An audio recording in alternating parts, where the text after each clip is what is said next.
Biomolecules. જીવાવરણમાં વિવિધ પ્રકારના સજીવો જોવા મળે છે.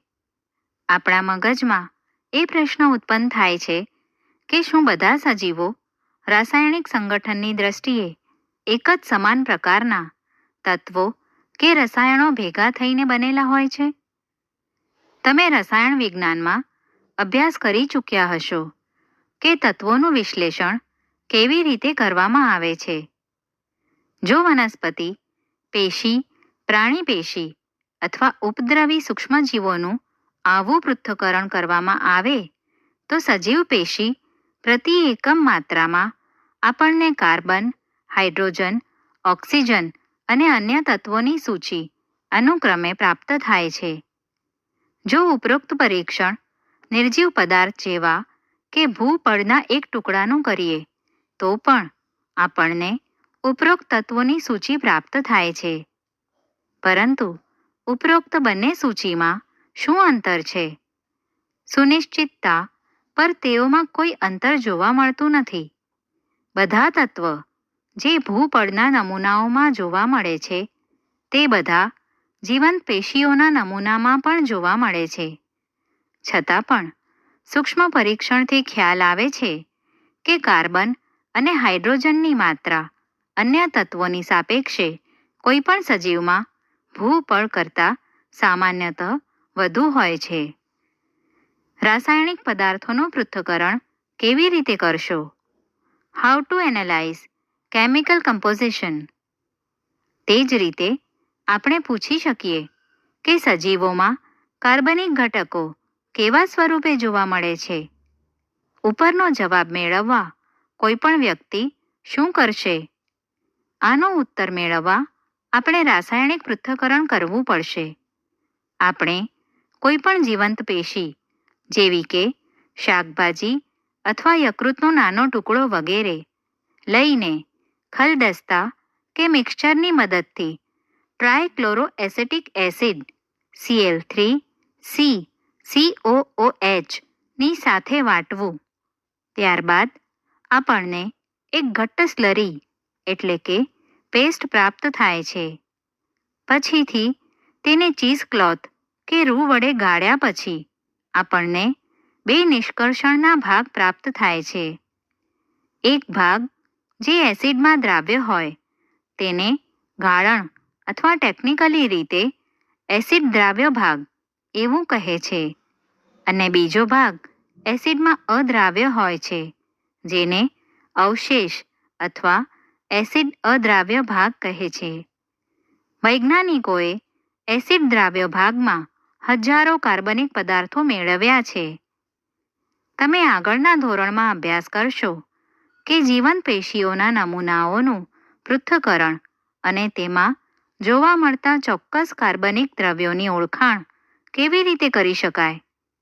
કોઈપણ નિતારણમાં પ્રાપ્ત થતા વિશિષ્ટ રસાયણોને તેમાં જોવા મળતા અન્ય રસાયણોથી અલગ કરવા માટે જુદી જુદી પદ્ધતિઓનો ઉપયોગ થાય છે.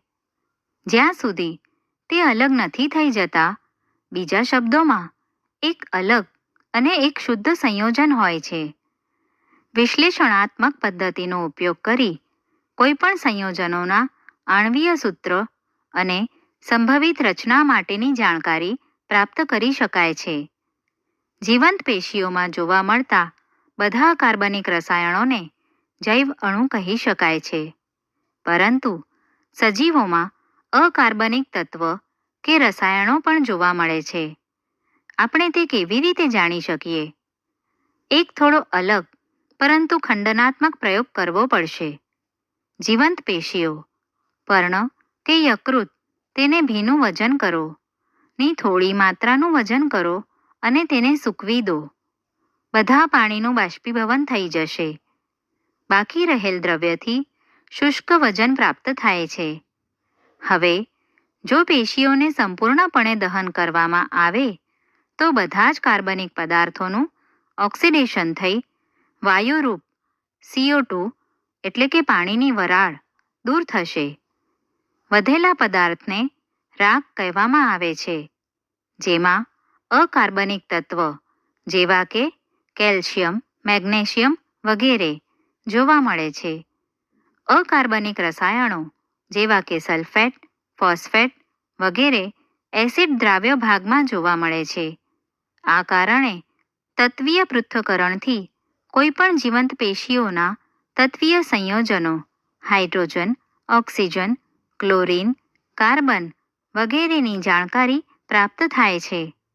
રસાયણોના પરીક્ષણથી જીવંત પેશીઓમાં પ્રાપ્ત થતા કાર્બનિક તથા અકાર્બનિક સંયોજનોની જાણકારી મળે છે.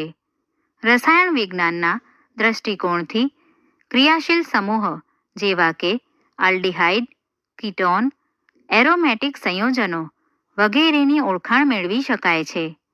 પણ જીવવિજ્ઞાનના દૃષ્ટિકોણથી તેઓને એમિનો એસિડ્સ, ન્યુક્લિયોટાઇડના બંધારણીય ઘટકો, ફેટી એસિડ વગેરેમાં વર્ગીકૃત કરી શકાય છે.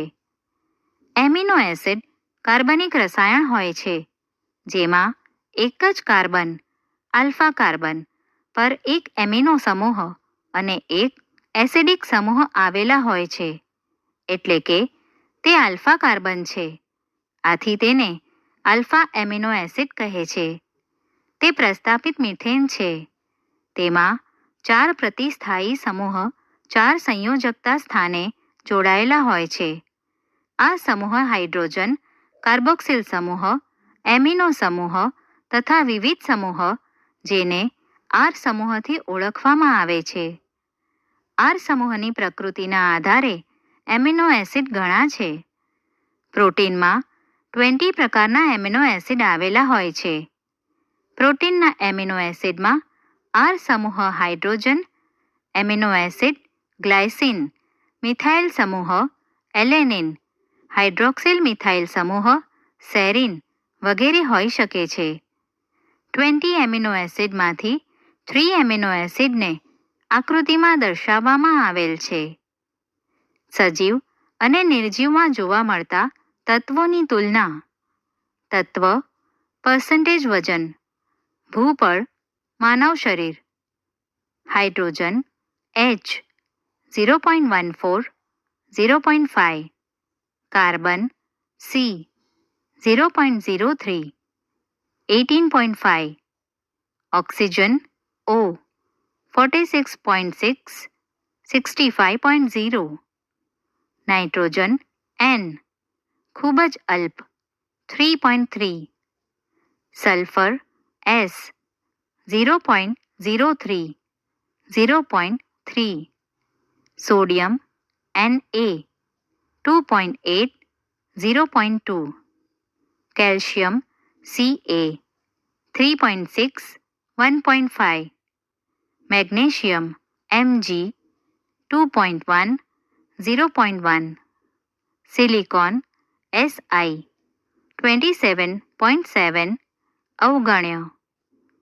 સજીવ પેશીઓમાં જોવા મળતા અકાર્બનિક અવયવોની સૂચિ. ઘટક સૂત્ર.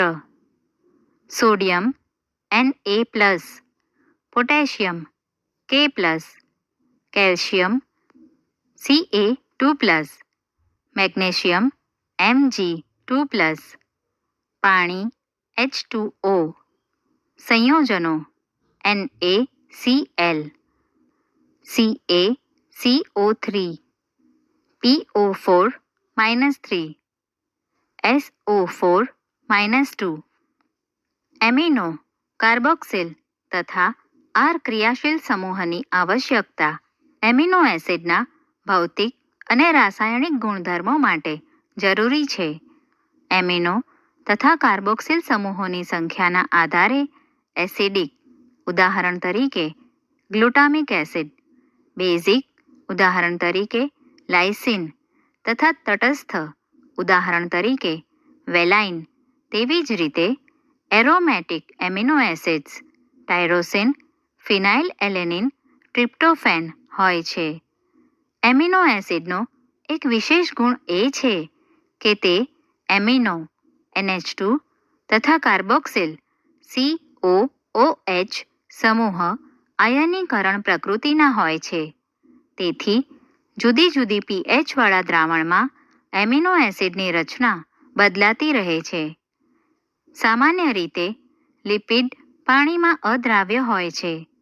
તે સામાન્ય ફેટી એસિડ પણ હોઈ શકે છે. ફેટી એસિડમાં એક કાર્બોક્સિલ સમૂહ હોય છે જે આર સમૂહ સાથે જોડાયેલ હોય છે. આર સમૂહ મિથાઇલ CH3 અથવા ઇથાઇલ C2H5 કે ઉચ્ચ સંખ્યાવાળા CH2 સમૂહ, એક કાર્બનથી 19 કાર્બન, ઉદાહરણ તરીકે પામેટિક એસિડમાં કાર્બોક્સિલ સાથે 16 કાર્બન જોવા મળે છે. એરેકિડોનિક એસિડમાં કાર્બોક્સિલ કાર્બન સાથે 20 કાર્બન પરમાણુ હોય છે. ફેટી એસિડ સંતૃપ્ત એટલે કે દ્વિબંધ વગર કે અસંતૃપ્ત એટલે કે એક કે તેથી વધુ ડબલ બોન્ડ C દ્વિબંધ પ્રકારના હોઈ શકે છે. બીજો સાદો લિપિડ ગ્લિસરોલ છે જે ટ્રાયહાઇડ્રોક્સી પ્રોપેન છે. ઘણા બધા લિપિડમાં ફેટી એસિડ તેમજ ગ્લિસરોલ બંને જોવા મળે છે. અહીં ફેટી એસિડ ગ્લિસરોલ સાથે એસ્ટરીકૃત હોય છે ત્યારે તે મોનોગ્લિસરાઇડ, ડાયગ્લિસરાઇડ તથા ટ્રાયગ્લિસરાઇડ હોઈ શકે છે. તેઓના ગલનબિંદુના આધારે તે મેદ કે તેલ કહેવાય છે.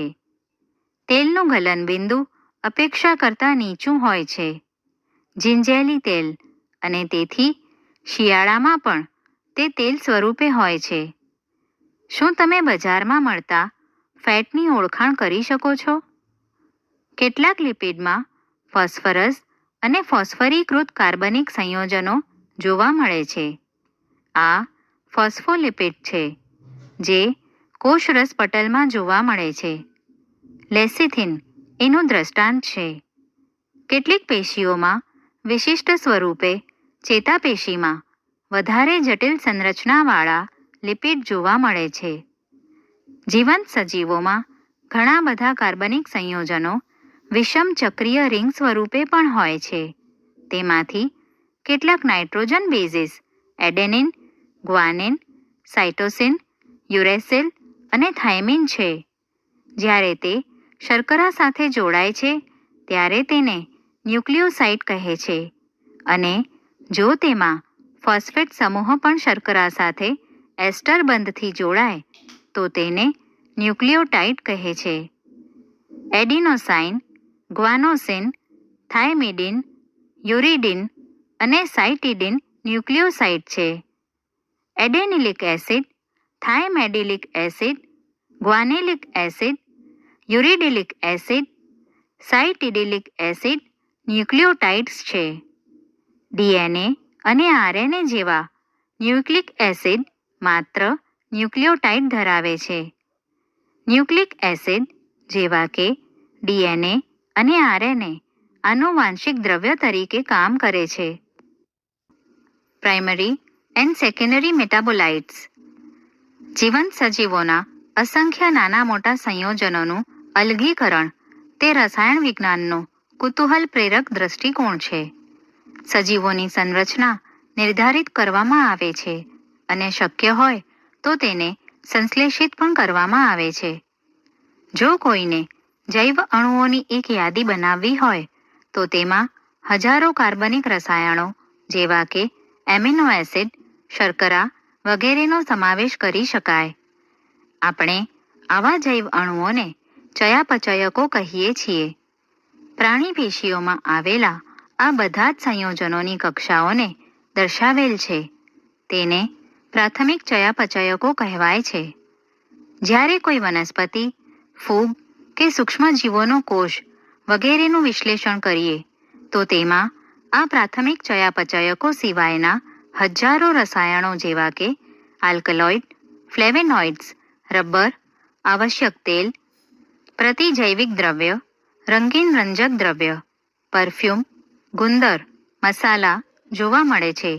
તેને આપણે દ્વિતીયક ચયાપચયકો કહીએ છીએ. પ્રાથમિક ચયાપચયકો જ્ઞાત કાર્ય કરે છે અને દેહધાર્મિક ક્રિયાઓમાં મહત્વનો ભાગ ભજવે છે. પરંતુ આપણે આ સમયે બધા દ્વિતીયક ચયાપચયકોની ભૂમિકા કે કાર્યો નથી જાણતા, પણ એમાંથી ઘણા બધા જેવા કે રબર, ઔષધ, મસાલા, પરફ્યુમ અને રંજક દ્રવ્ય મનુષ્યના કલ્યાણ માટે ઉપયોગી છે. કેટલાક દ્વિતીયક ચયાપચયકો આર્થિક અગત્યતા ધરાવે છે. આગળના પ્રકરણો તેમજ વર્ષોમાં તમે આનો વિસ્તૃત અભ્યાસ કરશો. કેટલાક દ્વિતીયક ચયાપચયકો: રંજક દ્રવ્યો, કેરોટીનોઇડ્સ, એન્થોસાયનિન વગેરે, આલ્કલોઇડ, મોર્ફિન, કોડીન વગેરે, ટર્પેનોઇડ્સ, મોનોટર્પેન્સ, ડાયટર્પિન્સ વગેરે, આવશ્યક તેલ, લેમનગ્રાસ તેલ વગેરે, ટોક્સિન, એબ્રિન, રિસિન, લેક્ટિન્સ, કોન્કેનેવેલિન એ, ડ્રગ, વિનબ્લાસ્ટિન, કુર્કુમિન વગેરે, પોલિમર પદાર્થ, રબર, ગુંદર, સેલ્યુલોઝ વગેરે. બૃહદ જૈવ અણુઓ બાયમેક્રોમોલેક્યુલ્સ. એસિડ દ્રાવ્ય ભાગમાં સમાવિષ્ટ થતા બધા જ રસાયણોની એક સામાન્ય વિશિષ્ટતા એ છે કે તેઓનો અણુભાર 18 થી લગભગ 800 ડાલ્ટન DA ની આસપાસ હોય છે. એસિડ દ્રાવ્ય જૂથમાં માત્ર 4 પ્રકારના કાર્બનિક સંયોજનો જેવા કે પ્રોટીન, ન્યુક્લિક એસિડ, પોલિસેકેરાઇડ્સ તેમજ લિપિડ જોવા મળે છે. લિપિડના અપવાદને બાદ કરતા આ શ્રેણીના સંયોજનોનો અણુભાર 10,000 ડાલ્ટન કે તેનાથી વધુ હોય છે. આ કારણથી જૈવ અણુઓ એટલે કે સજીવોમાં જોવા મળતા રાસાયણિક સંયોજનો 2 પ્રકારના હોય છે. એક કે જેઓનો અણુભાર 1,000 ડાલ્ટનથી ઓછો હોય છે તેને સામાન્ય રીતે સૂક્ષ્મ અણુ કે સૂક્ષ્મ જૈવ અણુ કહેવાય છે. જ્યારે જે એસિડ અદ્રાવ્ય જૂથમાં જોવા મળે છે તેઓને બૃહદ અણુ અથવા બૃહદ જૈવ અણુ કહેવામાં આવે છે.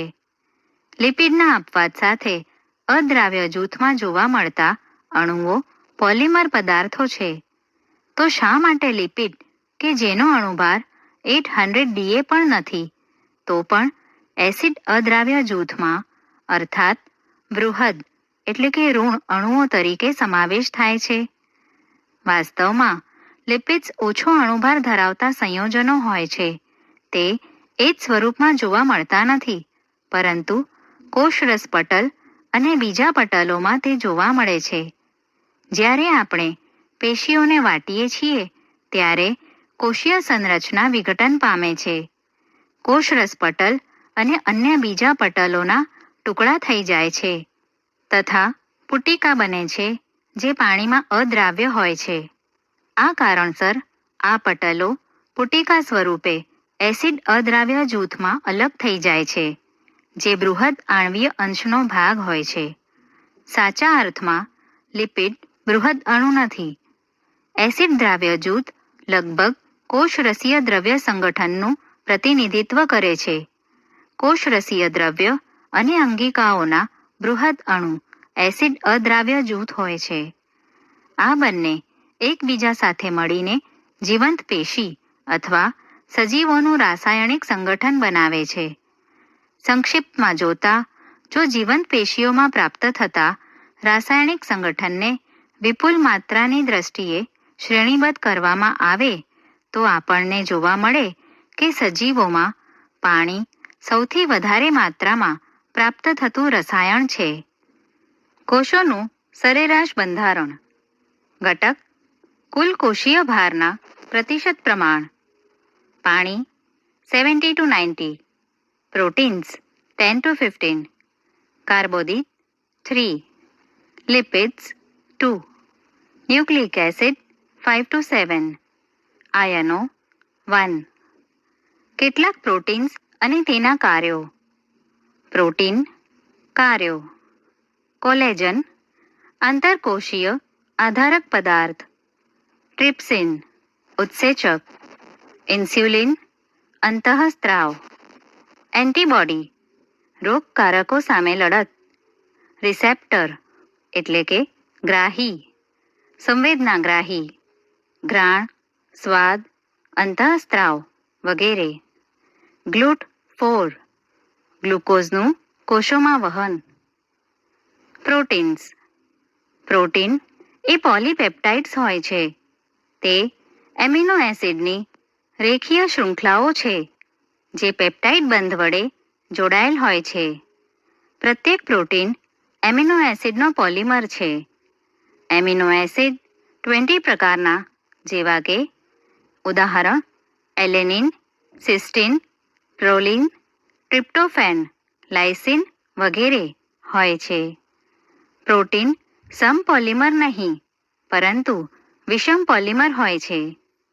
સમપોલિમરમાં એક જ મોનોમરનું ઘણી બધી વાર Nના ગુણાંકમાં પુનરાવર્તન થયેલું હોય છે. એમિનો એસિડ્સ વિશે આ જાણકારી ખૂબ જ મહત્વપૂર્ણ છે.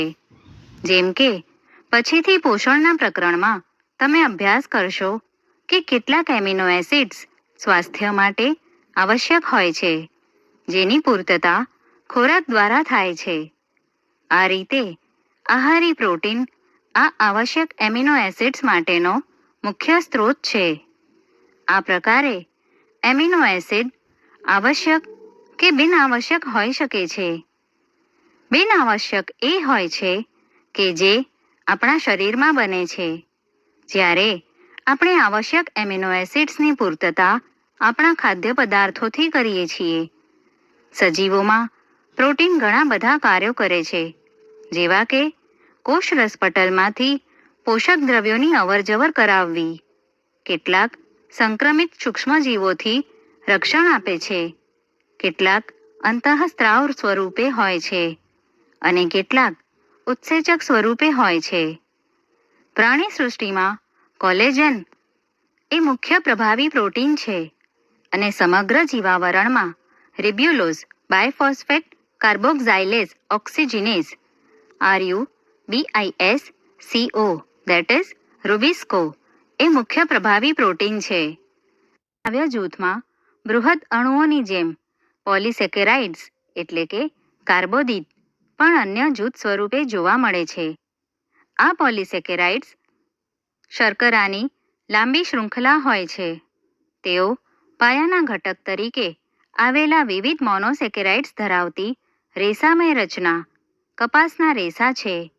ઉદાહરણ તરીકે સેલ્યુલોઝ એક બહુલક પોલિસેકેરાઇડ છે જે એક જ પ્રકારના મોનોસેકેરાઇડ્સ જેવા કે ગ્લુકોઝમાંથી બને છે. સેલ્યુલોઝ એક સમપોલિમર છે. એક રૂપાંતરિત સ્વરૂપ સ્ટાર્ચ મંડકણ સેલ્યુલોઝથી જુદું હોય છે, પરંતુ એ વનસ્પતિ પેશીઓમાં ઉર્જા ભંડાર સ્વરૂપે સંગ્રહિત હોય છે. પ્રાણીઓમાં એક અન્ય રૂપાંતરિત સ્વરૂપ હોય છે જેને ગ્લાયકોજન કહેવાય છે. ઇન્યુલિન ફ્રુક્ટોઝનો પોલિમર છે. એક પોલિસેકેરાઇડ શૃંખલા જેમ કે ગ્લાયકોજન ના જમણા છેડાને રિડ્યુસિંગ જ્યારે ડાબા છેડાને નોન રિડ્યુસિંગ કહેવાય છે, જે શાખાયુક્ત હોય છે અને કાર્ટૂન જેવી રચના દેખાય છે. સ્ટાર્ચ કુંતલાકાર દ્વિતીયક સંરચના બનાવે છે. વાસ્તવમાં સ્ટાર્ચ આયોડિન I2 અણુને કુંતલીય ભાગથી જોડાયેલા રાખી શકે છે. સ્ટાર્ચ આયોડિન સાથે જોડાવાથી ભૂરો રંગ આપે છે.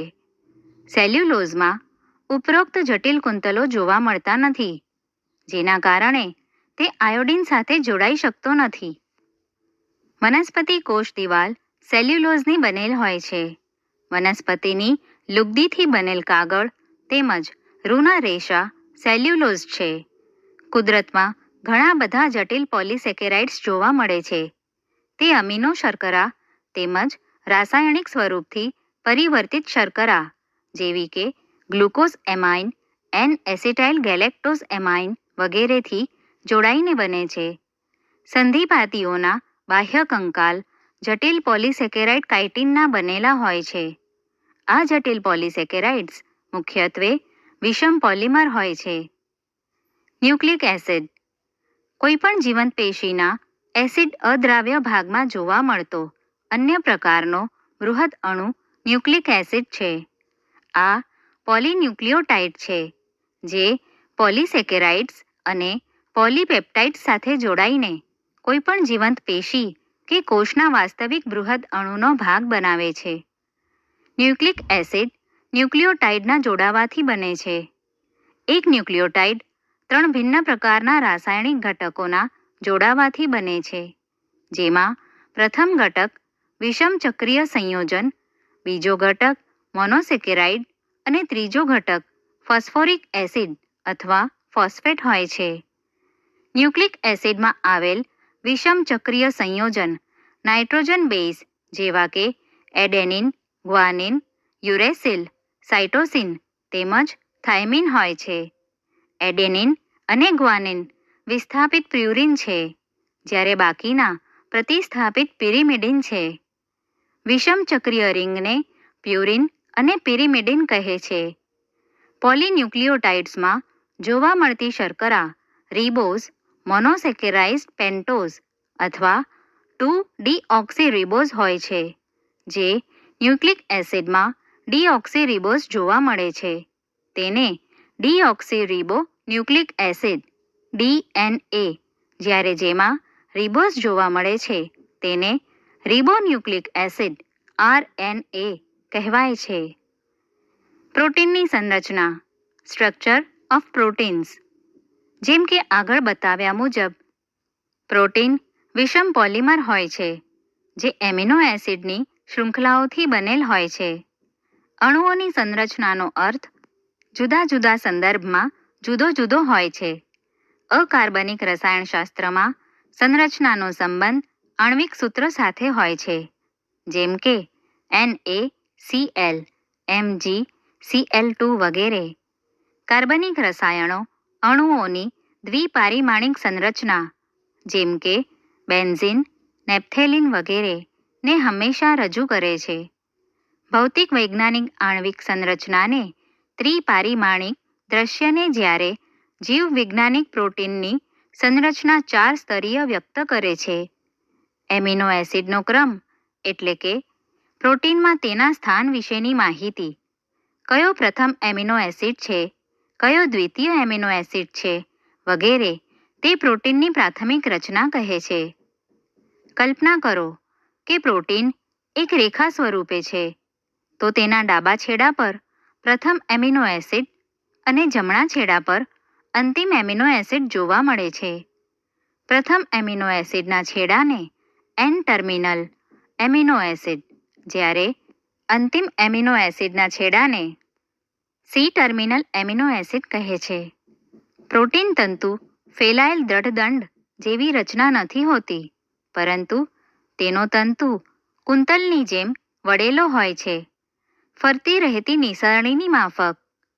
વાસ્તવમાં પ્રોટીન તંતુ કેટલાકમાં કુંતલ સ્વરૂપમાં ગોઠવાયેલા હોય છે. પ્રોટીનમાં માત્ર જમણું ભ્રમણ કુંતલો જોવા મળે છે. અન્ય જગ્યાઓ પર પ્રોટીનનો તંતુ અન્ય સ્વરૂપમાં વીંટળાયેલી હોય છે, તેને દ્વિતીયક સંરચના કહે છે. તે ઉપરાંત પ્રોટીનની લાંબી શૃંખલા તેના ઉપર જ પોલા ઊનના પોલા દડાની માફક વીંટળાયેલી હોય તો તેને તૃતીયક સંરચના કહે છે. તે પ્રોટીનના ત્રિપરિમાણ સ્વરૂપને પ્રદર્શિત કરે છે. તૃતીય સંરચના પ્રોટીનની જૈવિક પ્રક્રિયાઓ માટે ચોક્કસ સ્વરૂપે આવશ્યક હોય છે.